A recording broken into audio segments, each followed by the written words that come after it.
I might have said this last year when I was here, but one of my favorite articulations of the enlightened condition, it was by a great Zen guy named Dogen.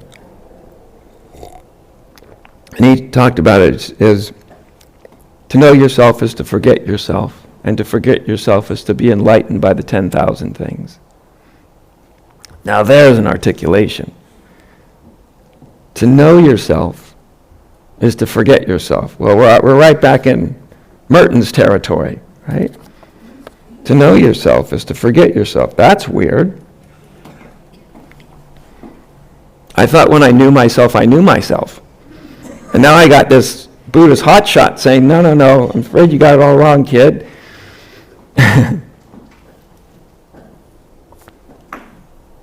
To know yourself is to forget yourself. And to forget yourself is to be enlightened by the 10,000 things. Of course, in Buddhism, when they say 10,000 things, pretty much they mean everything. To be enlightened by everything.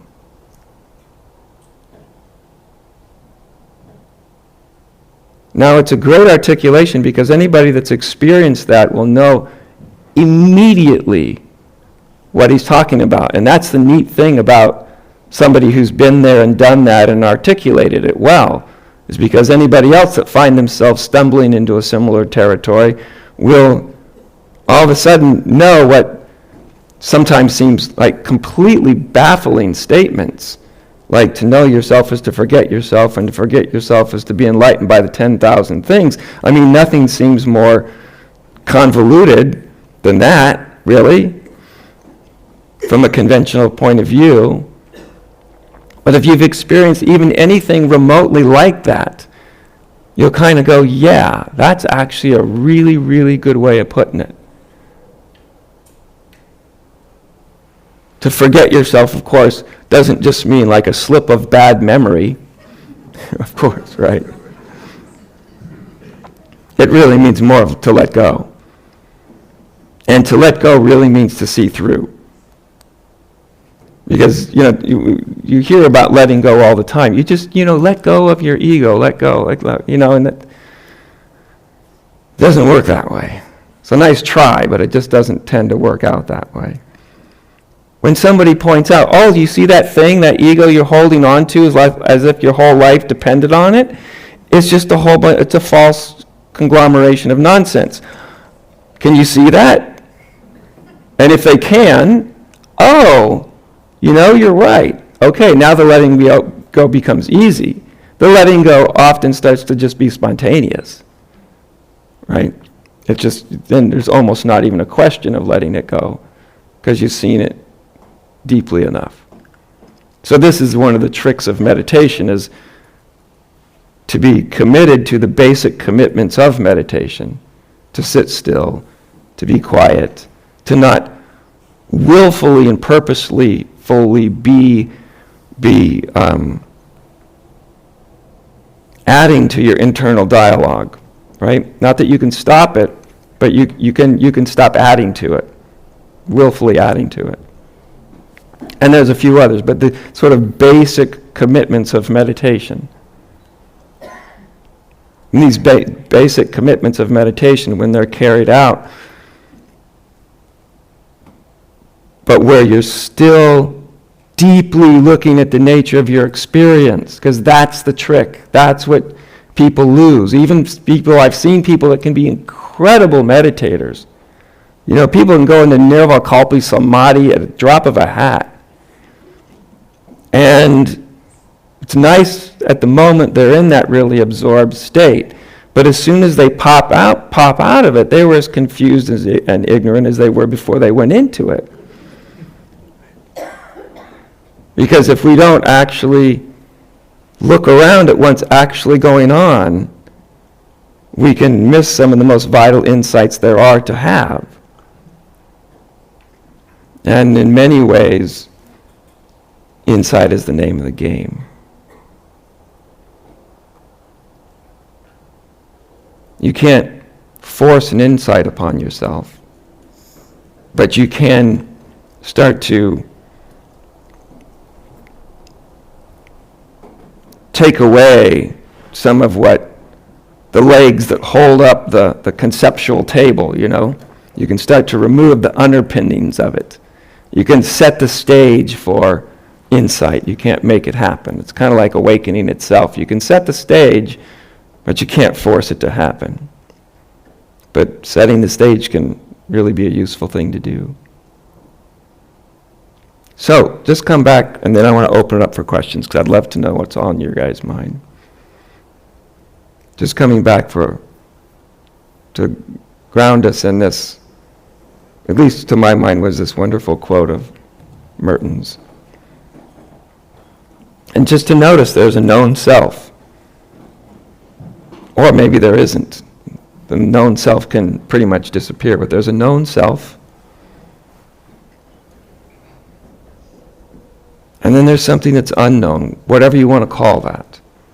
You could call it a self, an unknown self. You could call it unknown consciousness or unknown awareness or something that's there, that's still there when the fabricated idea of oneself is seen through, not only on an intellectual level, but also emotionally, which is really how you know if you've seen through something deep enough.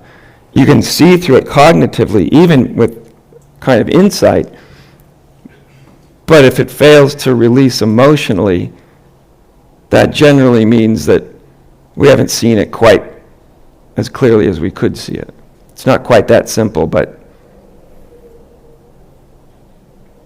something very close to that.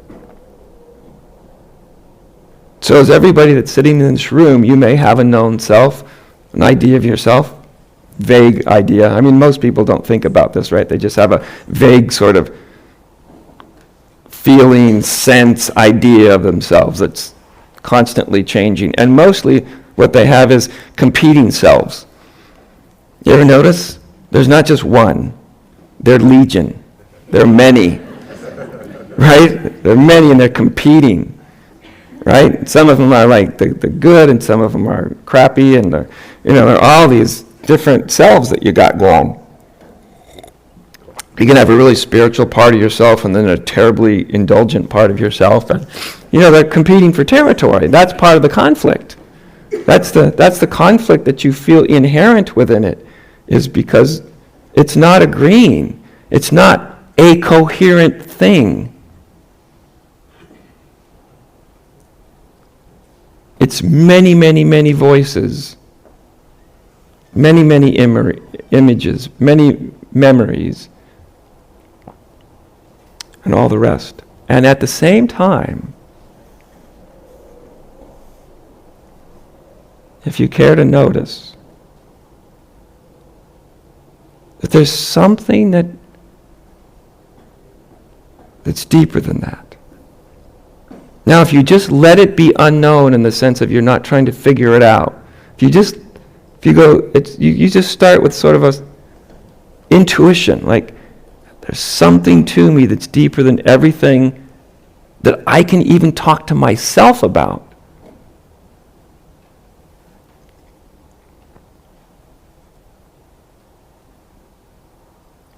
There's the sense there's something there.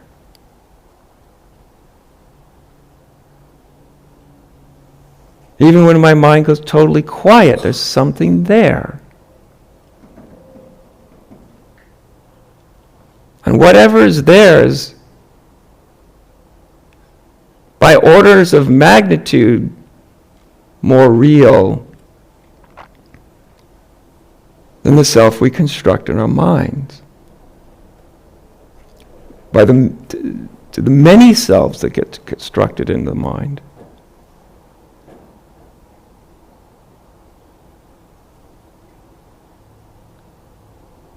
So for this evening, I want to go basically, at least we'll start out by just letting whatever that is remain undescribed, or at least not putting a name on it. We could put a name on it, but I think it's better just to get the sort of the feeling, the intuition, the sense of self that's not a self.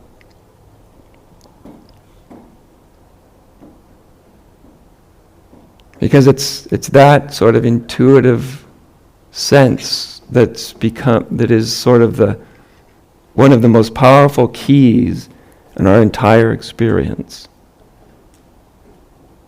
That intuitive sense of being, existing, that sense of I, before there's any description of I, before I has a history. You could say just the I, with not even one more word as a describer or as a reference for what it might be. That intuition, that feeling that there's something about you that feels as though it's been there throughout your whole life, although you don't quite know how to describe it, whether it's actually a permanency or something that's impermanently always there, like a flame or something like that, who knows? But that subtle intuition, there's something about me that's always the same. Or, if not the same, subjectively the most familiar. It ends up that giving great attention to that is one of the more potent things that one can do in terms of transformation, in terms of, certainly in terms of awakening. It won't solve all your problems,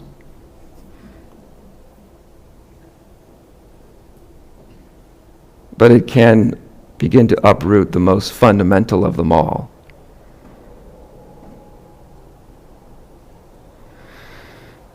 So that's what was on my mind this evening.